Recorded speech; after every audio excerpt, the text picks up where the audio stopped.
Hello everyone, welcome on Guru Mantra study channel.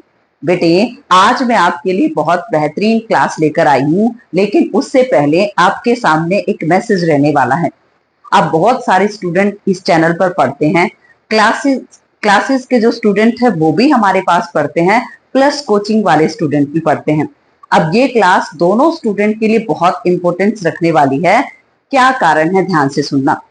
क्योंकि हम 8th class को जब पढ़ रहे होते हैं तो ये क्लास 8th क्लास के लिए तो बहुत इंपॉर्टेंट रखने वाली है। प्लस जो कोचिंग ले रहे हैं बच्चे, C TET, H TET, DSSB, NVS, KVS, इन सभी एग्जाम की तैयारी कर रहे हैं, उनके लिए भी ये क्लास बहुत इंपॉर्टेंस रखने वाली है। अब क्यों, क्वेश्चन तो मन में ये आना चाहिए, क्यों इंपॉर्टेंट है? क्योंकि जब भी हम इन कॉम्पिटिशन्स की तैयारी करते हैं तो सबसे पहले प्रेफरेंस दी जाती है कि हम अपने सिलेबस को कवर करें। कहां से कवर करें? NCERT से कवर करें।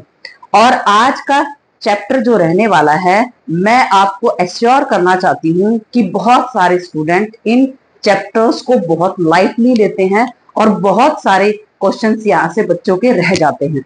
तो जो कोचिंग के स्टूडेंट हैं, आप इनको डीपली देखें और मैं हर चीज को डीपली एक्सप्लेन करने वाली हूँ।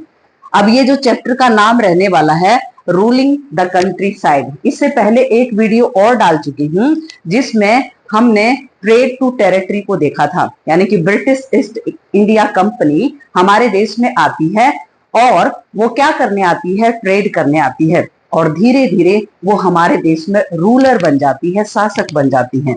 उससे आगे का जो सेगमेंट रहने वाला है कि किस तरीके से जो गांव देहात के इलाके में ब्रिटिशर्स ने कंट्रोल किया और किस तरीके से यहां से टैक्सेशन सिस्टम को रेगुलेट किया, जिसमें आप परमानेंट सेटलमेंट के बारे में सुनते हो, महालवाड़ी सिस्टम के बारे में सुनते हो, रोयतवाड़ी सिस्टम के बारे में सुनते हो। इन सभी बातों के बारे में बातें करने वाले हैं। आप घंटों घंटों रील स्क्रॉल करने की बजाय आप एक आध घंटा इन वीडियोस को देखो, देखना कितना फायदा आपको होता है। तो कुछ स्टूडेंट्स ने वैसे क्लासेस को देख लेते हैं, लेकिन उन्होंने सब्सक्रिप्शन नहीं लिया है। तो प्लीज आप जो हमारा चैनल है उसको सब्सक्राइब करें, शेयर करें और कमेंट्स करें। तो आइए अपनी क्लास को हम स्टार्ट करते हैं। कहां से? अब ruling the country side. Country side का मतलब होता है गांव और देहात में किस तरीके से ब्रिटिशर्स ने रूल करना स्टार्ट किया। अब पहला क्वेश्चन है, what happen in the Bengal in 1770 that wiped out about 1/3 of the population. अब क्या कह रहे हैं, बंगाल के अंदर एक फेमाइन, सूखा पड़ता है। क्या पड़ता है? सूखा। और सूखे के कारण क्या होता है, वहां पर बहुत सारी पॉपुलेशन क्या कर जाती है? मारी जाती है। 1/3 पॉपुलेशन। तो यही है 1770, यानी कि 1770 में बंगाल में ऐसी क्या घटना घटी थी जिसके कारण 1/3 पॉपुलेशन क्या करी गई? मारी गई। तो क्या हुआ था? अ टेरिबल फेमाइन आया था। क्या आया था? टेरिबल फेमाइन, जिसके कारण बहुत सारी पॉपुलेशन वहां पर मारी गई। 1770 में बंगाल के अंदर ये घटना घटती है। आगे पढ़ेंगे बेटे, अगला क्वेश्चन देखेंगे। On which date did the Mughal emperor appoint the East India Company as the Diwan of Bengal? अब दीवान ऑफ बंगाल का पता आपको होना चाहिए कि दीवान का मतलब क्या होता है। दीवान वो व्यक्ति जो जिनको हमारी टेरिटरी पर क्या अधिकार होते थे? टैक्स लेने का अधिकार होता था, तो उनको दीवान कहा जाता था। अब ये पूछा जा रहा है 17 अब ये पूछा जा रहा है कि जो मुगल एम्परर थे उन्होंने दीवान ऑफ बंगाल कंपनी को कब बनाया, ये पूछा जा रहा है। आपने बैटल ऑफ बक्सर सुना होगा। बैटल ऑफ बक्सर आप कमेंट बॉक्स में मुझे लिखकर बताएंगे कि बैटल ऑफ बक्सर कब हुआ था। उसके बाद इनको राइट्स दिए गए थे। किस चीज के राइट्स दिए गए थे? ये दीवान बना दिए गए थे। कौन? ब्रिटिश ईस्ट इंडिया कंपनी को दीवान बनाया। अब वो डेट आपको आइडेंटिफाई करनी है। यहाँ पर आपको कई सारी डेट दी गई हैं, इसमें से आप ऑलरेडी पढ़ के देखना। इसमें से आपका आंसर रहने वाला है 12 अगस्त 1765, यानी कि 12 अगस्त 1765 को दीवान बनाया गया। और आपने बक्सर का युद्ध सुना होगा, उसके बाद ये किया गया था। यहां पर आपके सामने क्वेश्चन है, आप मुझे बताना बक्सर वॉर कब हुआ था। यानी कि ब्रिटिश ईस्ट इंडिया कंपनी को दीवान बनाने से पहले बक्सर वॉर हुआ था। और दीवान का मतलब होता है कि दीवान बनने के बाद उस टेरिटरी पर टैक्स वसूल करने का अधिकार मिल जाता है। और किसको अधिकार मिला? ये कंपनी को मिला। अब कुछ बच्चे ऐसा सोचेंगे कि ये चीजें हमें ग्रैप नहीं हो पा रही हैं। जिन्होंने चैप्टर को पढ़ा है, जिन्होंने इन चीजों के बारे में सीखा है, उनको बहुत अच्छे तरीके से क्लियर होने वाला है। कोई बात नहीं, अगर जिसने नहीं पढ़ा है तो मैं ये एक्सप्लेनेशन देने की पूरी कोशिश करूंगी कि यहीं पर आपके सारे कॉन्सेप्ट क्लियर हो जाए। तो अगला क्वेश्चन देखिए क्या है, निच एंड रोयती रेफर्स टू। ये रोयत सिस्टम, निज सिस्टम क्या होते थे, ये पूछा है। वो सीधा आपको वर्ड देंगे कि निज क्या होता है, रोयत सिस्टम क्या होता है, इसके बारे में आप हमें बताएं। अब ये दो जो चीजें थी, ये कल्टीवेशन ऑफ इंडिगो था। कहने का मतलब क्या है कि इंडिया में दो तरीके से नील की खेती कराई जाती थी, जिनका नाम क्या था? एक का नाम था निच और एक का नाम था रोयती। यानी कि ब्रिटिशर्स इंडियन से नील की खेती जो कराते थे वो दो तरीके से कराते थे, उनका नाम क्या था? निज और रोयती। तो इसका आंसर क्या रहेगा? थर्ड रहेगा, इंडिगो कल्टीवेशन सिस्टम, जिसको निज और क्या कहा जाता था? रोयती सिस्टम कहा जाता था। अगला क्वेश्चन देखेंगे बेटे, बहुत आसान, बहुत अच्छा यह आपका क्वेश्चन रहने वाला है। Which statement does not apply to the ryots cultivation of indigo. यानी कि इनमें से चार स्टेटमेंट आपके सामने दी हुई हैं, इनमें से कौन सी स्टेटमेंट किससे रिलेटेड नहीं है? रोएट्स, रोएट्स का मतलब क्या होता है? किसान होता है। यानी कि जब इंडिगो की कल्टीवेशन की जाती थी, किसकी कल्टीवेशन? जब नील की खेती की जाती थी, तो आप ये बताएं कि इनमें से कौन सी स्टेटमेंट किससे रिलेटेड नहीं है? किसान से रिलेटेड नहीं है, फार्मर से रिलेटेड नहीं है। अब इसका आंसर आप देखें, the planter gave a loan to the ryots. बिल्कुल, जो प्लांटर होते थे उनको, जो खेती कराने वाले, और किससे कराते थे खेती? रोएट से। तो रोएट से खेती कराने वाले जो प्लांटर होते थे वो लोन देते थे, किसको देते थे? रोएट्स को। बिल्कुल सही है।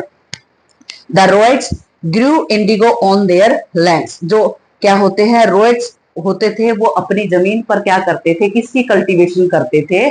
वो करते थे इंडिगो की कल्टीवेशन। अगला है, the planter provide seed and drill. यानी कि जो प्लांटर होते थे वो सीड और ड्रिल, ये चीजें किसको प्रोवाइड करते थे? रोएट्स को, किसान को प्रोवाइड करते थे। अगला है, the planter cultivate Indigo on his own land. क्या प्लांटर यानी कि खेती कराने वाले ये लोग क्या खुद ही खेती करते थे? प्लांटर नहीं, ये खुद नहीं करते थे, ये रोएट से खेती कराते थे। तो कहने का मतलब क्या है?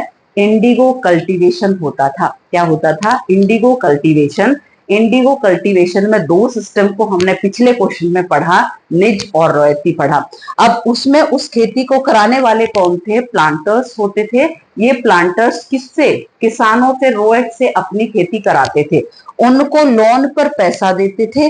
और क्या है, उनके जो रोएट्स ग्रू इंडिगो, अपनी वो जो जमीन होती थी उस पर क्या करते थे? खेती करते थे।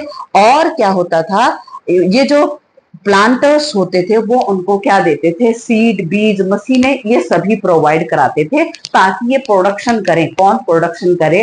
रोएट्स ज्यादा से ज्यादा प्रोडक्शन करे। किसका करे बेटे? इंडिगो। तो ये इंडिगो जो होता था, जो क्या है, नील की खेती जो कहते थे, ये बहुत ही हार्श कंडीशन में होती थी, जिसके कारण किसान इंडिगो की कल्टीवेशन करना पसंद नहीं करते थे। आगे पढ़ेंगे, which region adopt the Mahalwari system 1822। यानी कि कौन से रीजन में महालवाड़ी सिस्टम, महाल का मतलब होता है पूरा का पूरा जो गांव होता है, एक पूरे गांव एक साथ मिलकर जब टैक्स प्रोवाइड कर रहा है, दैट्स कॉल्ड महालवाड़ी सिस्टम। तो ये महालवाड़ी जो सिस्टम था, ये कहां पर लागू होता है? तो वेस्टर्न प्रोविंस ऑफ बंगाल। इसमें सही आंसर रहेगा वेस्टर्न प्रोविंस ऑफ बंगाल, और ये आज का इलाका कौन सा रहने वाला है? उत्तर प्रदेश। यानी कि महालवाड़ी जो सिस्टम है वो उत्तर प्रदेश के अंदर क्या है, इसको किया जाता था। तो वेस्टर्न प्रोविंस ऑफ बंगाल, और वेस्टर्न प्रोविंस ऑफ बंगाल में कौन आता है? उत्तर प्रदेश। इन चार ऑप्शंस के अकॉर्डिंग क्या रहने वाला है? उत्तर प्रदेश इसका आंसर रहने वाला है। अगला क्वेश्चन सुने बेटे, बहुत इंपॉर्टेंट, बहुत अच्छा ये क्वेश्चन आपका रहने वाला है। Under the permanent settlement, permanent settlement का मतलब होता है स्थायी बंदोबस्त। हिंदी में भी बच्चे पढ़ते हैं, तो स्थायी बंदोबस्त का मतलब होता है 10 सालों तक क्या किया जाता था? कॉन्ट्रैक्ट किया जाता था कि 10 सालों तक एक टैक्स को फिक्स कर दिया गया, किसके द्वारा? ब्रिटिशर्स के द्वारा, कि लगातार 10 सालों तक क्या लिया जाएगा? जो किसान होते हैं उनसे टैक्स लिया जाएगा। तो इसको परमानेंट सेटलमेंट कहा।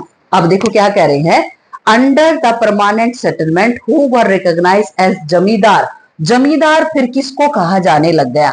अब ब्रिटिशर्स जिस हिस्से पर कब्जा कर लेते थे वहां पर जो रूलर्स होते थे, जो राजा होते थे या ताल्लुकदार होते थे, उनको ही इन्होंने क्या बना दिया?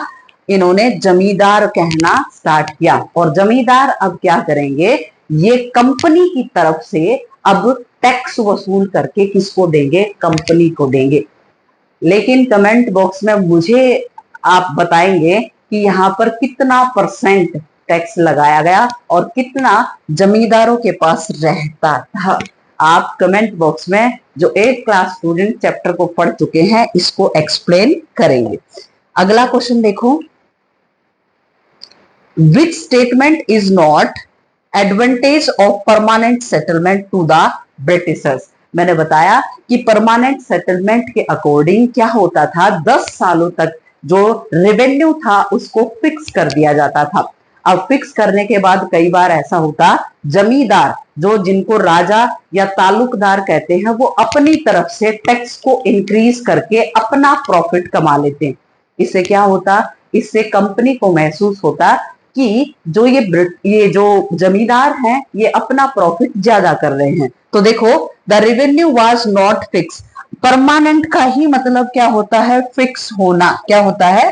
फिक्स होना। अब ये कह रहे हैं कि जो रेवेन्यू था वो फिक्स नहीं था। ये स्टेटमेंट क्या रहने वाली है? गलत है। Not advantage of the permanent settlement. Stable income बिल्कुल थी। परमानेंट सेटलमेंट के अकॉर्डिंग जो इनकम थी ब्रिटिशर्स की वो स्टेबल हो गई थी। अब फेमाइन आए या कोई गड़बड़ किसानों के साथ हो तो उनको टैक्स देना पड़ता था।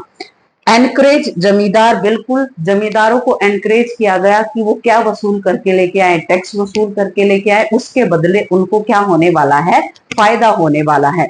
आगे, इजी टू एडमिनिस्टर। अब इसको देखभाल करना आसान हो गया क्योंकि मीडिएटर के रूप में कौन आ गए? आपके जमींदार आ गए। यानी कि कंपनी को ज्यादा काम नहीं करना पड़ा। इसको ऐसे समझें कि जमींदार को अपॉइंट कर दिया गया कि जमींदार टैक्स वसूल करेंगे according to the permanent settlement.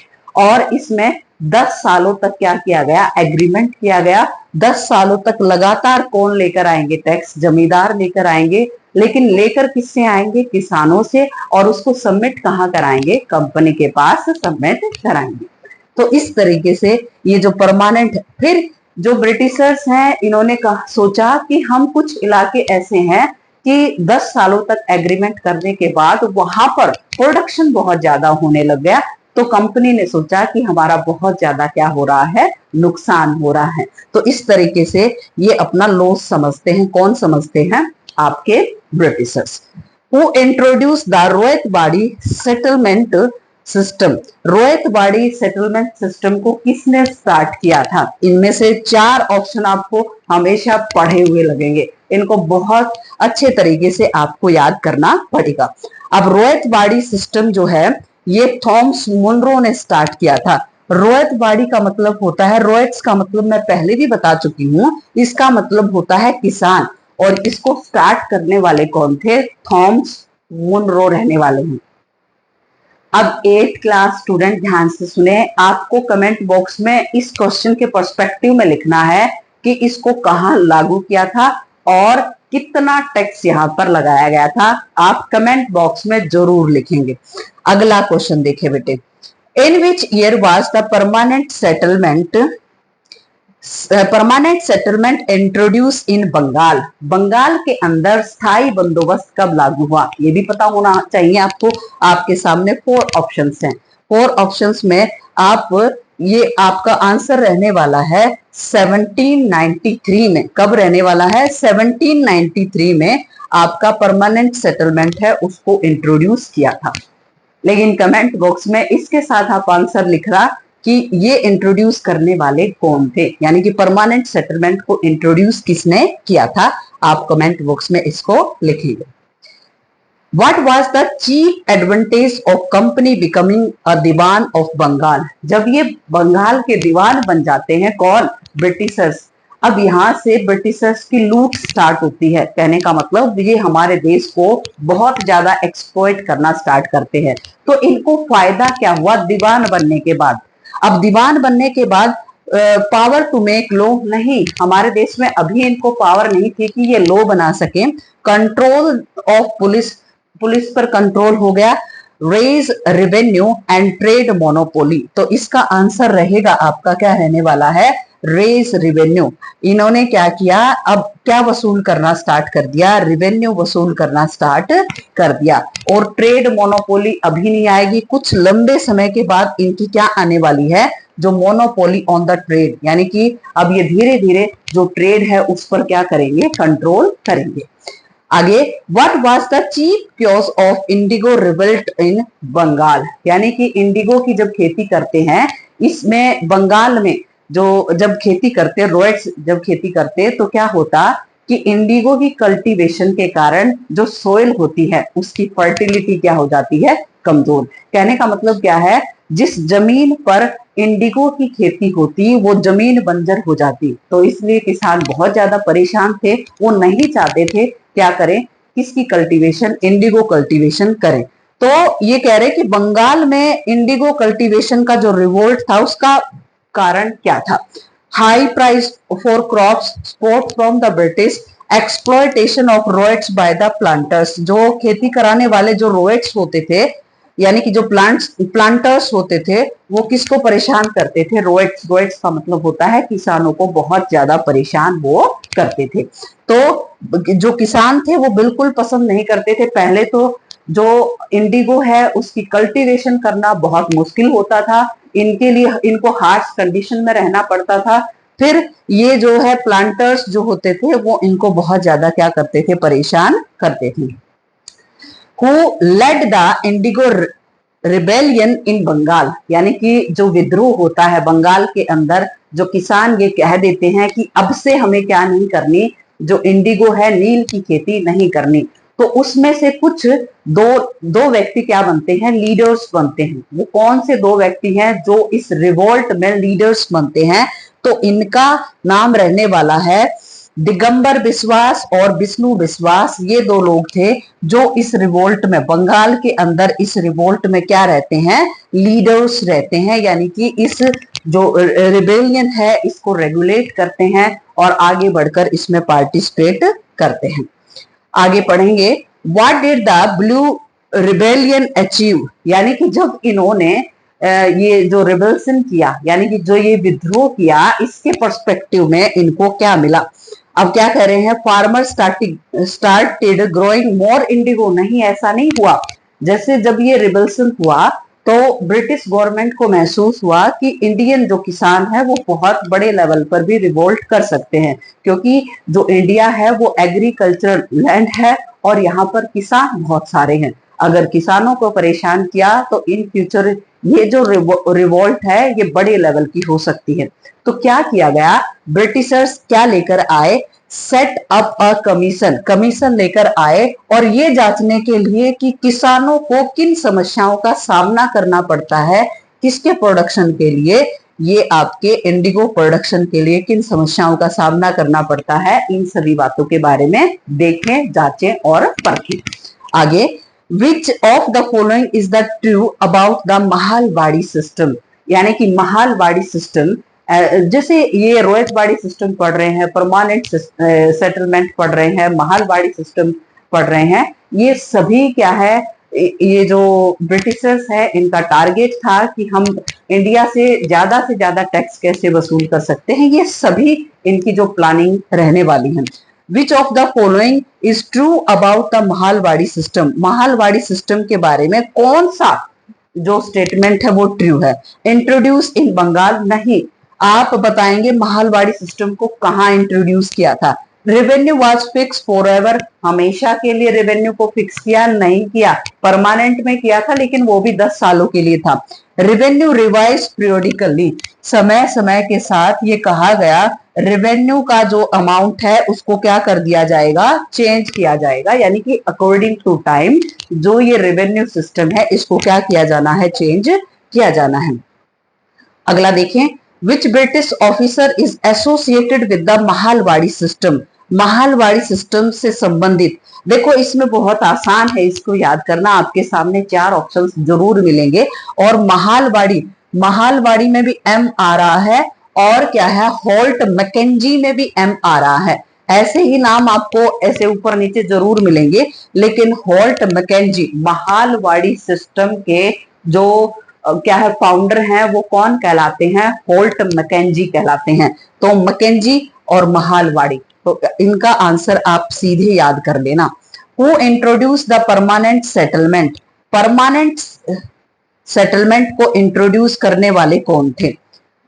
ये तो मैंने वैसे भी आपको ये कहा था कि आप इसका कमेंट बॉक्स में आंसर देना, लेकिन परमानेंट जो सेटलमेंट है इसका आंसर रहने वाला है लॉर्ड कॉर्नवालिस, क्योंकि मैं इस चैप्टर के सभी क्वेश्चन जितने भी एज पॉसिबल एज थे मैं सभी लेकर आई हूं। तो यहाँ पर मैं जो भी आपसे क्वेश्चन ओरली पूछूंगी तो अगले जो सेगमेंट है उसमें वो क्वेश्चन मिल सकते हैं उनके answers. The ryots in the ryotwari system was, ryots कौन होते थे रोयतवाड़ी सिस्टम के अंदर, कौन होते थे, ये आपके होते थे लैंड ओनर्स या फिर कल्टीवेटर्स, यानी कि जो कुछ जमीन जिनके पास होती थी, और कल्टीवेटर्स कौन होते हैं, जो खेती करने वाले होते हैं, ये रोयट्स कहलाते थे, किसान कहलाते थे। अगला क्वेश्चन देखें, why were peasants reluctant to grow the indigo, यानी कि जो पीजेंट्स होते थे किसान वो नहीं चाहते थे, उनकी इच्छा बिल्कुल नहीं थी क्या करना, इंडिगो की कल्टीवेशन करना। तो वो क्यों नहीं चाहते थे, वो it needed the less water, इसको पानी की कम जरूरत, ये तो बेनिफिट है, ये नुकसान नहीं है। It required the fertile land and adjusting the soil, अब ये कह रहे हैं it yield high profit, it was a food crop, नहीं ये फूड क्रॉप नहीं थी, ये क्या है, ये एक नील था जो कि कपड़ों को डाई करने के लिए इस्तेमाल किया जाता है। जैसे आज जो यूरोपियन कंपनीज हैं उन्होंने क्या बना लिया है, उजाला 4 बूंदों वाला, आपने पढ़ा होगा, ये जो देखते होगे हर घर में आप इसका यूज भी करते हैं। आगे देखें, indigo was mainly export to, जो नील है वो कहाँ एक्सपोर्ट ज्यादातर किया जाता था, तो ये कहाँ होता था, ब्रिटेन, क्योंकि ब्रिटेन का ने हमारे यहाँ पर कॉलोनी बना रखी थी और ब्रिटेन चाहता था कि बहुत ज्यादा प्रोडक्शन इंडिया के अंदर इंडिगो का हो और उसको हम ज्यादा से ज्यादा एक्सपोर्ट कर पाए, कहाँ पर, ब्रिटेन के अंदर। इन द निज system who cultivate the Indigo, निज सिस्टम के अंदर जो इंडिगो की खेती कौन करते थे, द प्लांटर ऑन लैंड। देखो अब यहां पर the ryots, the British officer, the planter on his own land and the village headman. यहां पर आंसर कई बार बच्चे सोचेंगे कि जो रोयट्स होते थे वो करते थे, लेकिन जो प्लांटर्स होते थे ना, बड़े बड़े जो प्लांटर्स होते थे जिनके पास अपनी जमीन होती थी वो रोयट्स से खेती कराते थे, लेकिन करने वाले कौन थे, प्लांटर्स थे। तो यहाँ इसका आंसर क्या रहने वाला है, planters on his land. The royalty system who bore the risk of crop failure, अब क्या कह रहे हैं कि जो रॉयल्टी सिस्टम होता था उसमें अगर क्रॉप फेलियर हो जाती, यानी कि फसल का प्रोडक्शन नहीं हो पाता, तो सफर कौन करता, सफर हमेशा कौन करते थे, किसान करते थे। यानी कि अगर प्रोडक्शन नहीं हुआ तो ब्रिटिश ईस्ट इंडिया कंपनी कुछ नहीं करेगी, प्लांटर्स कुछ नहीं करेंगे, लॉस हुआ है तो किसका हुआ है, किसान का हुआ है, रोयट्स का हुआ है। Who was proposed the Indigo what was the propose of Indigo Commission? मैंने बताया ना, जब ये 1859 में जब रिवोल्ट होता है उसके बाद एक कमीशन बनाया जाता है, इंडिगो कमीशन। तो ये जो कमीशन है ये क्या कहता है कि to inquire into the grievance of the cultivators, यानी कि जो रोएट्स वगैरह होते हैं, जो किसान होते हैं, वो किन समस्याओं का सामना करना पड़ रहा है इनको। यानी कि इस कमीशन का काम क्या था, इंडिगो कमीशन। इंडिगो कमीशन का काम ये था कि ये जांचना, जो ये किसान हैं जो खेती कर रहे हैं, ये नील की खेती कर रहे हैं, इनको ये देखें कि इनको किन जो परेशानी है, दुख है, उनका सामना करना पड़ रहा है और उनका क्या करें, सोल्यूशन करें। आगे, Why did British introduce permanent settlement in the Bengal? अब बंगाल के अंदर आपने दो युद्ध, जो प्लासी है, बक्सर पड़ा, बक्सर के बाद फिर इनको दीवानी मिली, दीवानी मिलने के बाद ये क्या कर रहे थे, ये चाहते थे कि हमें यहाँ से रेगुलर क्या मिल जाए, टैक्स मिल जाए, रेवेन्यू मिल जाए। तो to ensure a fix and regular revenue income, यानी कि परमानेंट सेटलमेंट स्टार्ट करने का टारगेट क्या था इनका, ब्रिटिशर्स का यही था कि इनको लगातार क्या मिलना स्टार्ट हो जाए, फिक्स और रेगुलर रेवेन्यू इनको मिलना स्टार्ट हो जाए। उम्मीद करती हूँ जो बच्चे यहाँ तक आए हैं, C TET, H TET, DSSB, जो भी आप तैयारी कर रहे हैं, जो यहाँ तक आए हैं, उनके अंदर बहुत डेडिकेशन है, वो सच में लाइफ के अंदर कुछ ना कुछ करना चाहते हैं। क्योंकि ये वाले जो चैप्टर्स होते हैं, इनमें जो क्वेश्चंस होते हैं, बच्चा पूरा चैप्टर, जैसे एग्जाम का जब टाइम आता है तो पूरे चैप्टर को रिवाइज करना पॉसिबल नहीं होता है, और मैं ये सारे क्वेश्चंस आपके लिए MCQs फॉर्म में लेकर आई हूँ, ताकि पूरा चैप्टर MCQs फॉर्म में हमारा कवर हो जाए। आप अगर डेडिकेशन के साथ, बहुत पेशेंस के साथ इसको सुनते हो, तो ये वाला चैप्टर आपका डेफिनेटली कंप्लीट हो जाने वाला है। और कुछ ऐसे चैप्टर है जिनको इंटरेस्ट लेकर कभी भी बच्चे नहीं पढ़ते हैं, इससे अगला चैप्टर रहने वाला है, उसकी भी मैं ऐसे ही वीडियो लेकर आने वाली हूँ, और उम्मीद करती हूँ कि आप अपनी तैयारी को बेहतर करेंगे। और एक क्लास तो स्टूडेंट देख ही रहे होंगे। What was the major drawback of the permanent settlement for the farmers? यानी कि जो परमानेंट सेटलमेंट थे उसका सबसे बड़ा जो नुकसान है फार्मर्स के लिए, किसानों के लिए क्या रहने वाला है। द जमींदार ऑफन इंक्रीज द टैक्सेस। अब कंपनी के कहे बगैर, यानी कि कंपनी की इंस्ट्रक्शंस के बगैर जो जमींदार होते थे वो बहुत बार क्या होता था, टैक्स को क्या कर देते थे, इंक्रीज कर देते थे। कहने का मतलब क्या है, 10 सालों तक जो परमानेंट सेटलमेंट थी उसको तो वो फिक्स कर देते हैं। ये क्या है, परमानेंट सेटलमेंट, जो ब्रिटिशर्स अपनी तरफ से टैक्स को फिक्स करते, लेकिन जो जमींदार होते थे वो रेवेन्यू को कई बार क्या कर देते थे, बढ़ा देते थे। तो इस तरीके से which What did the ryoti system emphasize, यानी कि जो रोयती सिस्टम है वो किस बात पर जोर देता है, ये आपका रहने वाला है direct settlement with the individual cultivator. कहने का मतलब क्या है, रोयती सिस्टम के अंदर सीधा टैक्स किससे वसूला जाता था, जो किसान होता था उससे किसको वसूला जाता था, टैक्स को वसूला जाता था। कहने का मतलब क्या है, रोयतवाड़ी सिस्टम के अंदर जो किसान है उसके साथ एग्रीमेंट होता और सीधा कौन टैक्स देगा, अब यहाँ पर किसान टैक्स देगा। जैसे परमानेंट में आपने पढ़ा था, परमानेंट के अंदर टैक्स देने वाले कौन होते थे, जमींदार होते थे। और जमींदार किसको बनाया जाता था, राजा या तालुकदार को बनाया जाता था।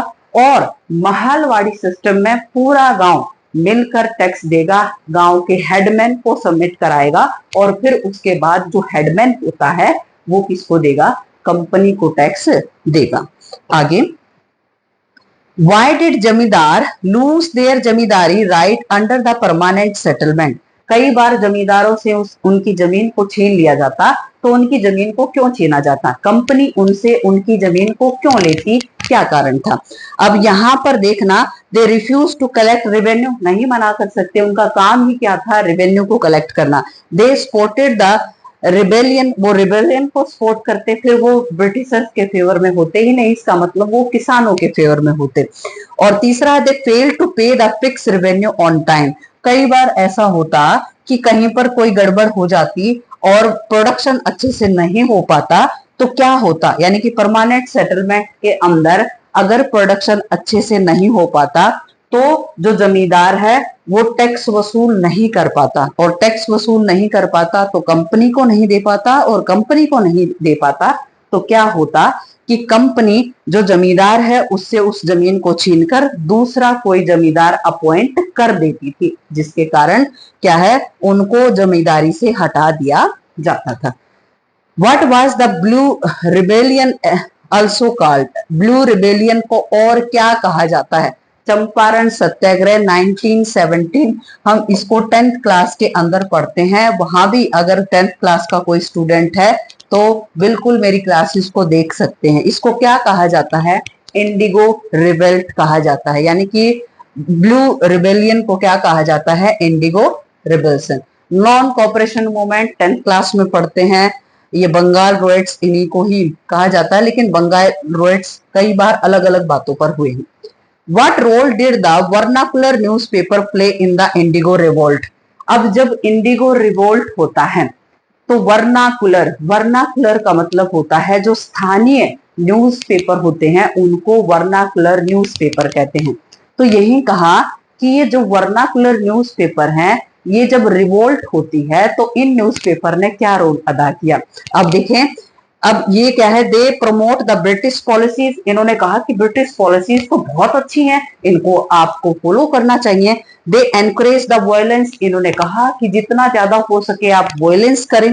दे spread awareness of ryots condition. और इन्होंने क्या कहा, जो रोएट्स होते थे यानी कि जो लोकल अखबार थे उन्होंने क्या बताया कि ये जो किसान है इनकी कंडीशन कैसी है, उनके बारे में इन्होंने एक्सप्लेन करने की कोशिश की। और they were banned by the peasants. नहीं, ये पीजेंट्स क्यों बैन करेंगे? अगर बैन करेंगे इन वर्नाकुलर जो न्यूज़पेपर है इनको बैन करने वाले कौन होंगे? ब्रिटिशर्स होंगे, ना कि ये जो पीजेंट्स हैं किसान हैं। तो ये रहेगा they spread awareness of the ryots condition. अगला देखें, Why did British set up Indigo Commission in 1960? Britishers को क्या महसूस हुआ कि इन्होंने इंडिगो जो कमीशन है वो लेकर आए और 1860 में लेकर आए, तो उसका कारण क्या था? उसका कारण आपका रहने वाला है to force more indigo cultivation. नहीं, ऐसा नहीं था, फोर्स नहीं करना चाह रहे थे, वो दिखावे के लिए ऐसा महसूस कराना चाह रहे थे किसानों को कि हम आपके फेवर में हैं, आप जैसा चाहेंगे आपकी कंडीशन को क्या किया जाएगा? सुधारा जाएगा। To reduce export. नहीं, एक्सपोर्ट को तो वो और भी बढ़ाना चाहते थे। To investigate and address the grievance of the peasants. यानी कि ये जांच करें कि जो पीजेंट्स हैं उनको किन समस्याओं का या दुख तकलीफ का सामना करना पड़ रहा है, इन सभी बातों के बारे में जांचें। To promote the British indigo traders. नहीं, ऐसा नहीं था, ये देखने में किसके फेवर में काम कर रहा था? इंडियन रोएट्स के फेवर में काम कर रहा था। आगे, what was the main crop replaced by the Indigo cultivation in the fertile land. जो फर्टाइल लैंड होती है, जो उपजाऊ जमीन होती है, उस पर क्या किया जाता है? अच्छा प्रोडक्शन होता है। तो ये कह रहे हैं कि जब इंडिगो का प्रोडक्शन करना स्टार्ट किया तो कौन सी चीज को रिप्लेस होना पड़ा? तो यहाँ पर हमारे देश में क्या प्रोडक्शन होता था? राइस का प्रोडक्शन होता था। तो उसको रिप्लेस करके और क्या यहाँ पर बोना स्टार्ट किया? यहाँ पर क्रॉप प्रोडक्शन किसका? इंडिगो का होना स्टार्ट हुआ। Which of the following was not the feature of the Mahalwari system? Mahalwari system का कौन सा फीचर नहीं है? महालवाड़ी जो आपका गांव का जो हेड होता था वो इकट्ठा करके और क्या देता था? टैक्स देता था। तो इस तरीके से पहले आप देखो, revenue assessment was done village wise, यानी कि जो रेवेन्यू है वो विलेज वाइज दिया जाएगा। Revenue was collect from the individual ryots उसको कलेक्ट करेंगे। नहीं, ये तो रोएट पार्टी के अंदर था। Introduce the north western province, ये बिल्कुल सही है। Headman were responsible for the revenue collection. तो इसका जो रॉन्ग आंसर रहेगा आपका रहेगा बी। ये तीनों जो कारण है वो किसमें रहने वाले हैं? महालवाड़ी सिस्टम के अंदर रहने वाले हैं। उम्मीद करती हूं आपको समझ में आ गया होगा। Which British official spotted the ryots during the indigo revolution. Indigo revolution बहुत इंपॉर्टेंट, ये लास्ट वाला क्वेश्चन रहने वाला है। इंडिगो रिवॉल्यूशन के दौरान कौन सा जो ब्रिटिशर्स था वो किसानों के हालात को देखकर उनको सपोर्ट करने की बात करता है, तो ये कौन है? Magistrate Ashley Eden. कौन थे ये? Magistrate Ashley Eden. ये कहते हैं कि ये जो इंडियन किसान है ये सच में क्या कर रहे हैं? परेशानी का सामना कर रहे हैं और वो रिवोल्ट में इनका क्या देते हैं? साथ देते हैं। तो ये थे बेटे क्वेश्चंस हमारे 8th क्लास। और ये जो चैप्टर आपका क्या है, ruling in the country side, ये हमारे 32 क्वेश्चंस थे। लेकिन इन 32 में क्वेश्चंस में मैंने बहुत सारी बातों को एक्सप्लेन किया है और पूरे चैप्टर को कवर करने की पूरी कोशिश की है, क्योंकि जितना चैप्टर मैंने पढ़ाया है उसमें से ऑलमोस्ट मैंने सभी क्वेश्चन बनाए ताकि आपको बुक को उठाना ना पड़े। जो स्टूडेंट कोचिंग की तैयारी कर रहे हैं उनको इस बुक को यानी कि इस चैप्टर को जो बुक में से पढ़ने की जरूरत नहीं है।